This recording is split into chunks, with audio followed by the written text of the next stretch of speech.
हम अपनी जान के दुश्मन को अपनी जान कहते हैं। हम अपनी जान के दुश्मन को अपनी जान कहते हैं। मोहब्बत की इसी मिट्टी को हिंदुस्तान कहते हैं, हिंदुस्तान कहते हैं। दे सलामी इस तिरंगे को जिससे तेरी शान है। दे सलामी इस तिरंगे को जिससे तेरी शान है। सर हमेशा ऊंचा रखना इसका, जब तक दिल में जान है, जब तक दिल में जान है। स्वतंत्रता दिवस की हार्दिक हार्दिक शुभकामनाएं। मैं प्रीशा कफारिया स्वतंत्रता दिवस के अवसर पर आप सभी के समक्ष अपने कुछ विचार प्रस्तुत कर रही हूँ। स्वाधीन भारत की 75वीं वर्षगांठ के पावन प्रसंग पर यह आयोजन किया जा रहा है। 15 अगस्त का यह दिवस हमें 1947 में मिली आज़ादी का स्मरण कराता है।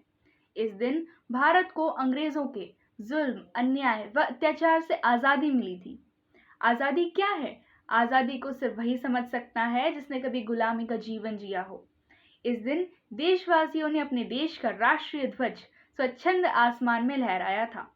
आज हमें अतीत की यादों में उन अनगिनत शहीदों की शहादत, उनके शौर्य और उनके पराक्रम के साथ साथ उनके द्वारा संजोए उन सपनों का स्मरण हो आता है जिन्हें लेकर उन्होंने हंसते हंसते अपने देश के लिए, अपने वतन के लिए अपनी जान दे दी।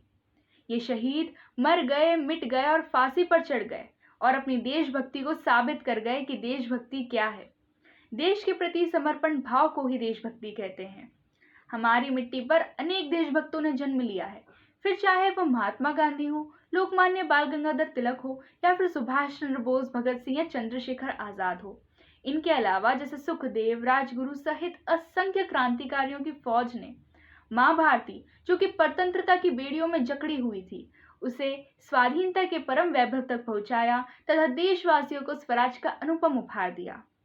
आज शायद ही हमारे देश में ऐसा कोई नागरिक होगा जिसने तुम मुझे खून दो मैं तुम्हें आजादी दूंगा का नारा न सुना होगा। यह नारा सुभाष चंद्र बोस द्वारा दिया गया है तथा सुभाष चंद्र बोस ने आजाद हिंद फौज का गठन किया था और हमारे स्वतंत्रता संग्राम में अपना महत्वपूर्ण योगदान दिया था। भारत अंग्रेजों की गुलामी से तो मुक्त हो गया है, लेकिन अब यह हमारा कर्तव्य है कि हमें भारत को भय, भूख तथा भ्रष्टाचार से मुक्त कराना होगा। जाति, भाषा तथा प्रांतवाद की भावनाओं से ऊपर उठाकर भारत को उन्नत राष्ट्रों का शिखर बनाना होगा। आतंकवाद से देश को निजात दिलाना होगा।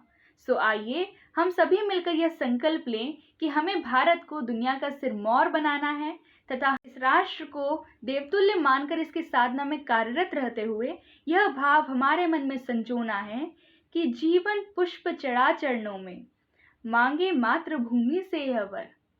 तेरा वैभव अमर रहे माँ, तेरा वैभव अमर रहे माँ, हम दिन चार रहे न रहे। धन्यवाद। जय हिंद, जय भारत, वंदे मातरम।